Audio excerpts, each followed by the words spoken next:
Good morning. Now I'm going to give a brief about risk management. What is meant by risk management? Why risk is happening? Why it's so important? We'll see one by one.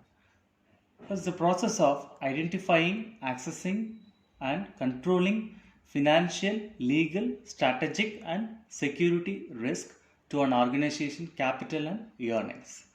From a variety of sources includes financial uncertainty, legal liabilities, strategic management errors, accidents and natural disasters. It's a potential problem. It may happen or it might not.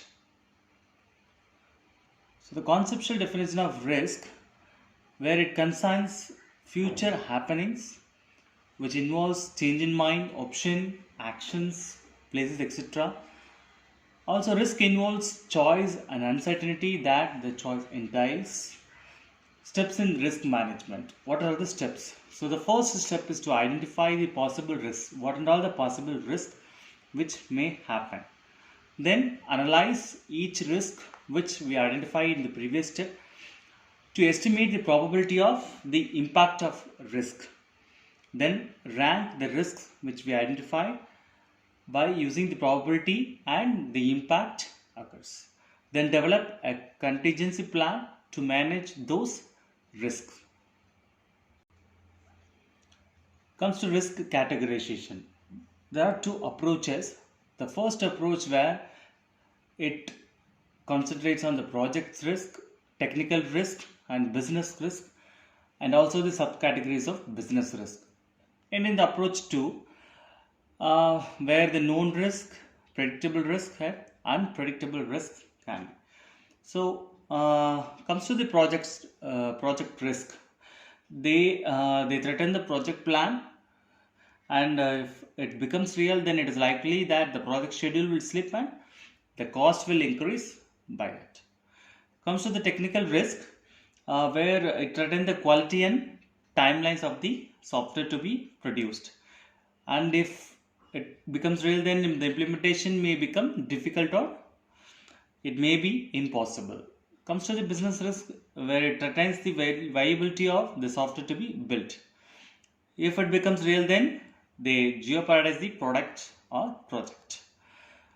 Then in the subcategory of business risk where we have market risk, strategic risk, sales risk, management risk and budget risk.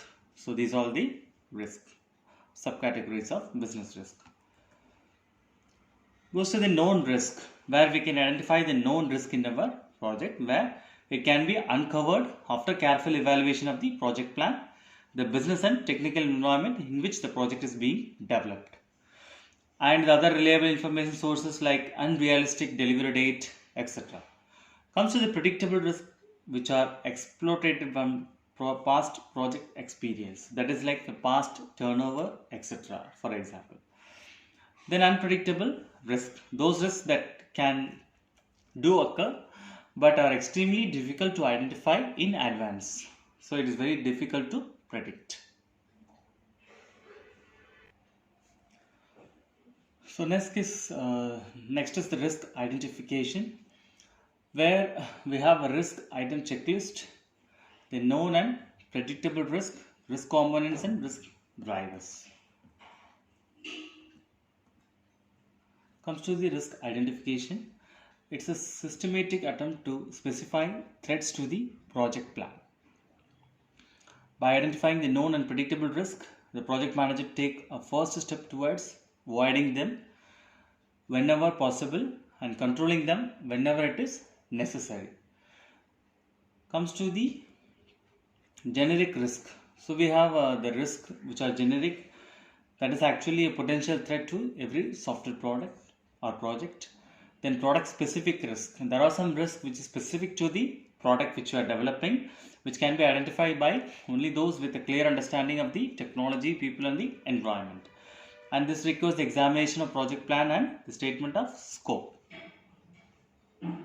Comes to the risk item checklist. So it uses one way to identify the risk.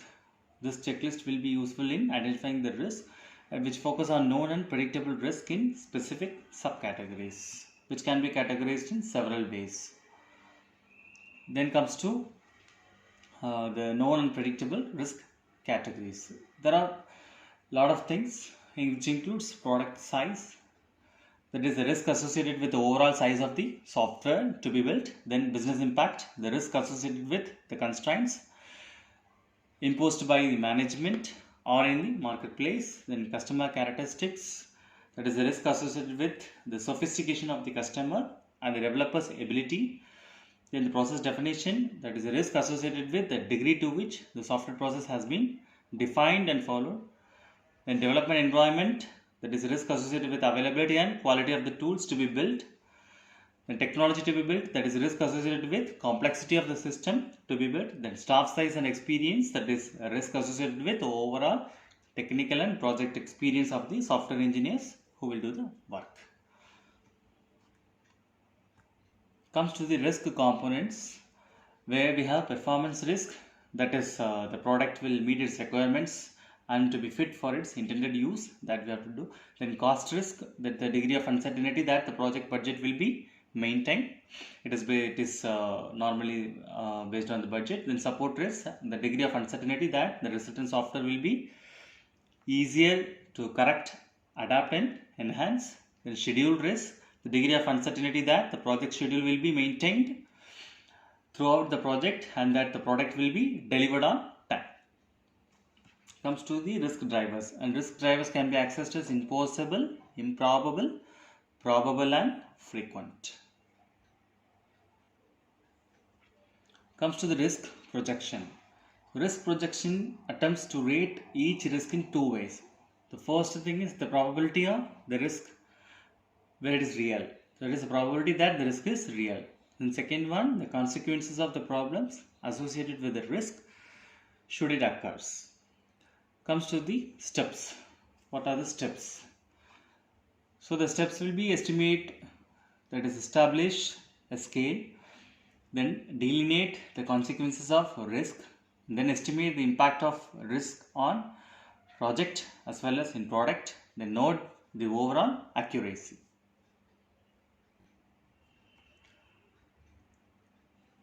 Now comes to the risk table. The risk table provides the project manager with a simple technique for risk projection to project the risk. It consists of 5 columns where risk summary, then risk category, probability, impact rate, that is from 1 to 4, that is impact score, then RMM, that is risk mitigation, monitoring and management plan, RMM plan. You can have an example of a risk table. You can see here, so there is an example of hardware will be delivered in 10 days late. So as per the schedule, the hardware cannot be delivered. With a delay of 10 days, it will be delivered.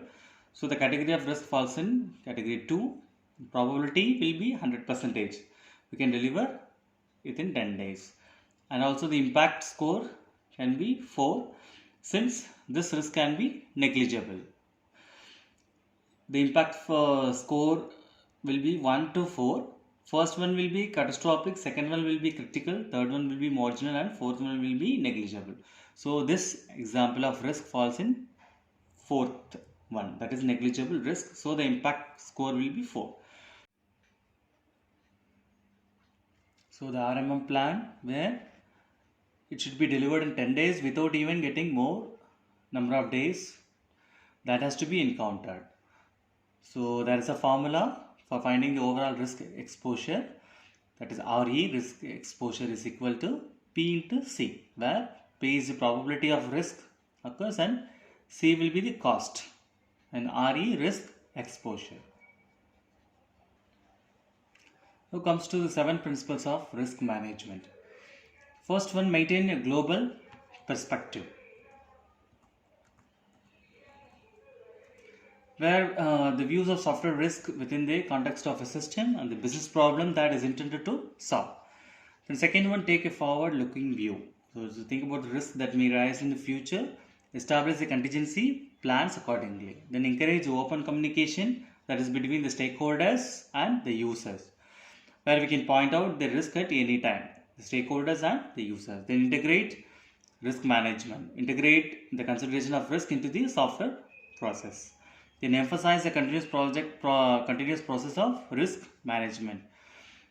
where the modified identified risk as more becomes known and add new risk as better insight is achieved. Then develop a shared product vision. The shared vision will be followed by all the stakeholders, which facilitates the better risk identification and assessment. Then encourage teamwork when managing the risk. That's it. Thank you.